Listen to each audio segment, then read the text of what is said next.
കർത്താവിൻ്റെ അതിപരിശുദ്ധമായ തിരുനാമം വാഴ്ത്തപ്പെടുമാറാകട്ടെ. ഇന്നത്തെ ചിന്തയ്ക്കായി പുറപ്പാട് പുസ്തകം 15-ാം അധ്യായത്തിൻ്റെ 26-ാം വാക്യം. നിന്റെ ദൈവമായ യഹോവയുടെ വാക്ക് നീ ശ്രദ്ധയോടെ കേട്ട് അവന് പ്രസാദമുള്ളത് ചെയ്യുകയും അവൻ്റെ കൽപ്പനകളെ അനുസരിച്ച് അവൻ്റെ സകല വിധികളും പ്രമാണിക്കുകയും ചെയ്താൽ ഞാൻ മിസ്രയീമ്യർക്ക് വരുത്തിയ വ്യാധികളിലൊന്നും നിനക്ക് വരുത്തുകയില്ല.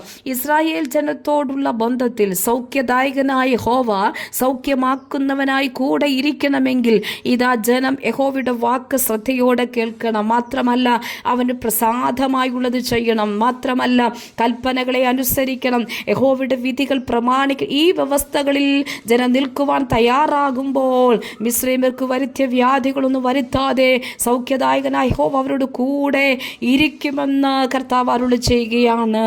നമുക്കറിയാം, യേശുവിൻ്റെ ജനനത്തിൻ്റെ 750 വർഷം മുൻപ് യെശയ്യാ പ്രവാചകൻ പ്രവചന ആത്മാവിൽ ഇങ്ങനെ പറഞ്ഞു: സാക്ഷാൽ നമ്മുടെ രോഗങ്ങളെ അവൻ വഹിച്ചു, നമ്മുടെ വേദനകളെ അവൻ ചുമന്നു, അവൻ്റെ അടിപ്പിണരുകളാൽ നമുക്ക് സൗഖ്യം വന്നിരിക്കുന്നു. അത് യേശുവിൻ്റെ അടിപ്പിണരുകൾ നമ്മുടെ പാപമോചനത്തിന് വേണ്ടി മാത്രമായിരുന്നില്ല, രോഗസൗഖ്യത്തിനും കൂടിയാണ്.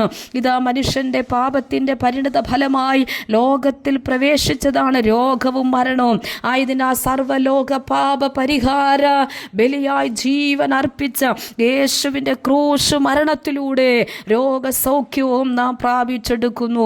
പാപമോചനത്തിൻ്റെയും രോഗസൗഖ്യത്തിൻ്റെയും അടിസ്ഥാന മാനദണ്ഡമായി ഉണ്ടായിരിക്കേണ്ടത് വിശ്വാസമാണ്.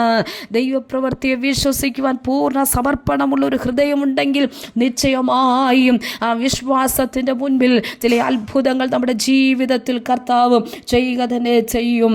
അതേ, യേശുവിൻ്റെ പരസ്യ ശുശ്രൂഷ കാലഘട്ടത്തിൽ വിശ്വാസത്തോടെ യേശുവിനെ യേശു തൊട്ടവരും സൗഖ്യമായിട്ടുണ്ട്. 12 സംവത്സരമായി രക്തസ്രാവം ബാധിച്ചവൾ ആശയും പ്രതീക്ഷയും അവളുടെ ജീവിതത്തിൽ അസ്തമിച്ചു നിൽക്കുമ്പോൾ അവൾ യേശുവിനെ കുറിച്ച് കേട്ടു. യേശുവിനെ കുറിച്ച് കേട്ടവൾ യേശുവിൻ്റെ വസ്ത്രത്തിൻ്റെ തൊങ്കലിലെങ്കിലും തൊട്ടാൽ ഞാൻ സൗഖ്യം ആമൻ പ്രാപിക്കുമെന്ന് വിശ്വസിച്ച് ഇതാ ജനക്കൂട്ടത്തിനിടയിലൂടെ തിക്കിക്കയറി യേശുവിൻ്റെ വസ്ത്രത്തിൻ്റെ തൊങ്കലിൽ അവൾ തൊട്ടപ്പോൾ അവൾക്ക് ആ യേശുവിൽ നിന്ന് ശക്തി വ്യാപരിക്കുകയാണ്. ആ ക്ഷണത്തിൽ തന്നെ അവൾ സൗഖ്യം പ്രാപിക്കുകയാണ്.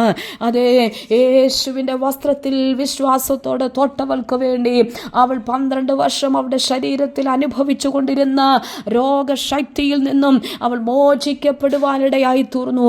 രോഗസൗഖ്യം അവളുടെ ജീവിതത്തിൽ പ്രാപിക്കുവാനിടയായി. അവളുടെ ആയുസ്സും ആരോഗ്യം നഷ്ടമാക്കിക്കൊണ്ടിരുന്ന അനുഭവത്തിൽ നിന്ന് അവളുടെ സാമ്പത്തികം മുഴുവൻ ചെലവഴിച്ചിട്ടും അവൾക്ക് ഭേദം വരാതെ ഭയപരവശയായവൾക്ക് വേണ്ടി യേശുവിൻ്റെ വസ്ത്രത്തിൻ്റെ വിശ്വാസത്തോടെ തൊട്ടവൾക്ക് വേണ്ടി സൗഖ്യം വ്യാപരിക്കുകയാണ്. ഹല്ലേലൂയ. ഇന്ന് പകൽ എന്നെ കേൾക്കുന്ന പ്രിയരെ, നിങ്ങളുടെ ജീവിതത്തിൽ ഏതെല്ലാം രോഗത്തിൻ്റെ അനുഭവങ്ങളിലൂടെ നിങ്ങൾ ആയിരിക്കുന്നുവോ, വിശ്വാസത്തോടുകൂടി യേശുവിൻ്റെ അരികിലേക്ക് വാ. വിശ്വാസത്തോടുകൂടി യേശുവിൻ്റെ യേശുവിലേക്ക് വാ. യേശുവിൻ്റെ ശക്തി, അവൻ്റെ സാന്നിധ്യം രോഗസൗഖ്യം പ്രാപിപ്പാനിടയായി തീരും. അത്ഭുതങ്ങൾ സംഭവിക്കുവാനിടയായി തീരും. ആമേൻ, സ്തോത്രം, ആമേൻ, സ്തോത്രം. ബഥേസ്ദ കുളക്കരയിൽ 38 വർഷങ്ങൾ കൊണ്ട് കിടന്ന ഒരു മനുഷ്യനുണ്ട്. ആ മനുഷ്യനെ ഇതാ യേശു സൗഖ്യമാക്കുകയാണ്. എന്നെ ഈ കുളത്തിലേക്ക് ഇറക്കുവാൻ ആരുമില്ലെന്ന് പറഞ്ഞ് വിലപിക്കുന്നവന് വേണ്ടി യേശു പറയുക, നിന്റെ കിടക്കയെടുത്ത് നടക്കയെന്ന്. ഒറ്റ വാക്കുകൾക്ക് നടുവിൽ അവൻ അനുഭവിച്ച 38 വർഷത്തെ രോഗശക്തിയിൽ നിന്നും അവൻ എന്തെന്തേക്കും മോചിക്കപ്പെടുവാനിടയായി തീർന്നു. ഇതാ കർത്താവിന് രോഗത്തിൻ്റെ പാരമ്പര്യമോ പഴക്കമോ പ്രശ്നമല്ല. ആമേൻ, ഹല്ലേലൂയ. അത് ദൈവപ്രവർത്തികൾക്ക് തടസ്സമല്ല. ആര് വിശ്വാസത്തോടുകൂടി യേശുവിനെ ആമേൻ സ്തോത്രം സ്വീകരിക്കുന്നുവോ, യേശുവിലേക്ക് അടുത്തു വരുന്നുവോ, യേശുവിനെ രക്ഷകനായി സ്വീകരിക്കുന്നുവോ, അവൻ്റെ ജീവിതത്തിൽ അവൻ്റെ പാപത്തിന് മാത്രമല്ല അവൻ അനുഭവിക്കുന്ന സകല രോഗശക്തികൾക്ക് മേലും സൗഖ്യത്തെ പ്രാപിപ്പാൻ ഇടയായിത്തീരും.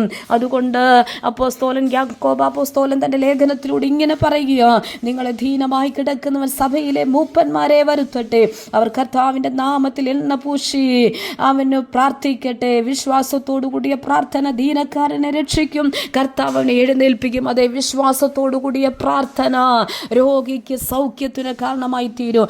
ഇന്ന് പകൽ എന്നെ കേൾക്കുന്ന പ്രിയരെ, നിങ്ങളുടെ ജീവിതത്തിന്റെ അവസ്ഥകൾക്ക് നടുവിൽ ഇതാ വൈദ്യശാസ്ത്രത്തിന്റെ വാക്കുകളല്ല അന്തിമ വാക്കായി ഇരിക്കുന്നത്. ആമൻ സയൻസ് പറയുന്നതല്ല, മെഡിക്കൽ പറയുന്നില്ല, ഡോക്ടേഴ്സിന്റെ വിധികളല്ല. ഇന്ന് ആമൻ സകല ശരീരത്തിന്റെ സകല അനുഭവത്തെയും രോഗശക്തിയെയും ജയിച്ചുകൊണ്ട് അതിനെ സൗഖ്യം നൽകിക്കൊണ്ട് ആമേൻ നിന്നെ സൃഷ്ടിച്ചവന് ആ സൃഷ്ടിയുടെ സകല കേടുപാടുകളെയും പരിഹരിച്ചുകൊണ്ട് ആമേൻ അതിനകത്ത് സൗഖ്യത്തെ തരുവാനിടയായിത്തീരും. വിശ്വാസത്തോടെ ഇന്ന് പകൽ യേശുവിനെ തൊടുവാൻ തയ്യാറായാൽ ഇതാ കർത്താവിൽ നിന്ന് നിനക്ക് വേണ്ടി ശക്തി വ്യാപരിക്കും. പരിശുദ്ധനായ ഞങ്ങളുടെ നല്ല ദൈവമേ, സ്വർഗീയ പിതാവേ, കേൾക്കപ്പെട്ട നല്ല ആത്മീക ദൂതുകൾക്കായി സ്തോത്രം ചെയ്യുന്നു. ഒരുപക്ഷെ എന്നെ കേൾക്കുന്ന പലരും രോഗത്താൽ ഭാരപ്പെടുന്നവരായിരിക്കാം, പുറത്തു പറയുവാൻ കഴിയാത്ത രോഗത്തിന്റെ അവസ്ഥകളിലൂടെ അതികഠിനമായ അനുഭവത്തിലൂടെ കടന്നു പോകുന്നവരായിരിക്കാം. എന്നാൽ ഇന്ന് പകൽക്കാലം അവരുടെ ജീവിതത്തിൽ ഈ തിരുവെഴുത്തുകളെ കേൾക്കുമ്പോൾ ആമേൻ കർത്താവേ, അങ്ങയുടെ ശക്തി അവിടുന്ന് വ്യാപരിക്കട്ടെ. പറയപ്പെട്ട ഓരോ വാക്കുകൾക്കും പറയപ്പെട്ട ഓരോ വചനത്തിൻ്റെയും അകത്തുനിന്ന് ശക്തി വ്യാപരിക്കട്ടെ കർത്താവേ. സൗഖ്യദായകനായ യേശുവിൻ്റെ കരം ആമേൻ അവരുടെ ജീവിതത്തെ സ്പർശിക്കട്ടെ കർത്താവേ. അനുഭവിക്കുന്ന രോഗത്തിന് സൗഖ്യം വ്യാപരിക്കട്ടെ കർത്താവേ. അങ്ങയുടെ കരങ്ങളിലേക്ക് പൂർണ്ണമായി സമർപ്പിച്ച് പ്രാർത്ഥിക്കുന്നു. ദൈവം വൻ കാര്യങ്ങളെ ചെയ്യും, കർത്താവ് അത്ഭുതങ്ങളെ ചെയ്യും. പ്രാർത്ഥന കേട്ടതിനായി സ്തോത്രം, യേശു ക്രിസ്തുവിൻ നാമത്തിൽ തന്നെ ആമേൻ.